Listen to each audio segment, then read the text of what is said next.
این بار اینجوری که من میگم ران مرغ رو به این صورت خوشمزه و متفاوت درستش کن.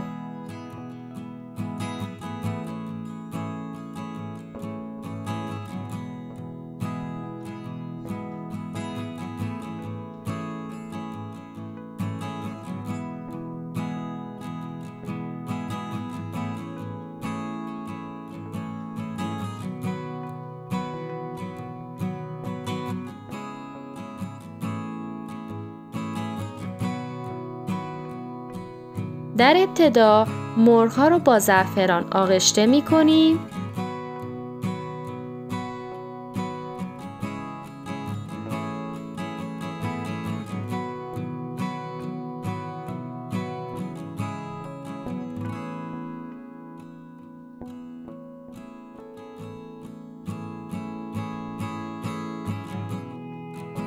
داخل یک کاسه پیاز خلالی شده، سیر رنده شده، ادویه ها، آب لیمو.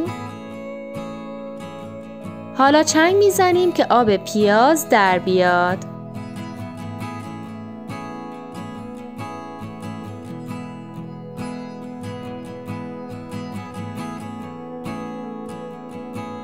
به مرغ‌ها اضافه می‌کنیم و به مدت 2 ساعت می‌ذاریم که استراحت کنه.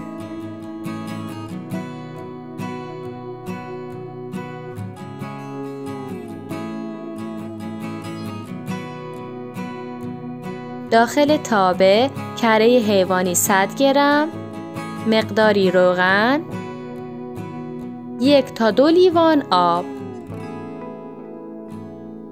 زعفران. حالا میذاریم تا داغ بشه. حالا به آرامی پیازها رو از مرغ‌ها جدا میکنیم و داخل تابه مرغ‌ها رو اضافه میکنیم.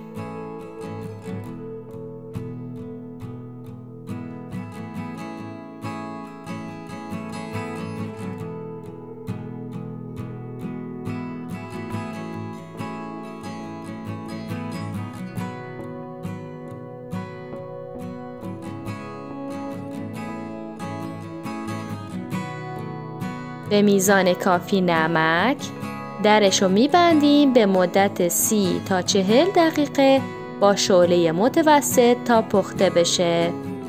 برای سسش گردو 1/2 پیمانه، 2 حبه سیر رنده شده، نصف استکان رب انار،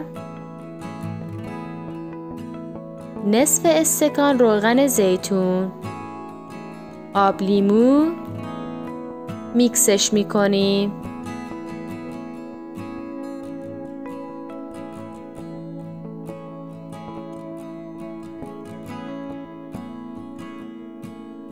پانزده دقیقه آخر به مرغ اضافه میکنیم و میذاریم تا جا بیفته.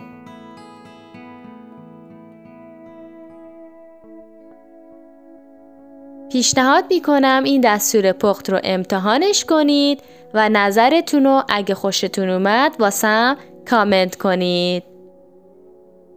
با حمایت‌های قشنگتونه که ما انگیزه میگیریم آموزش‌های جدیدی رو ضبط کنیم و در اختیار شما دوستان عزیز قرار بدیم. پس لایک و سابسکرایب یادتون نره.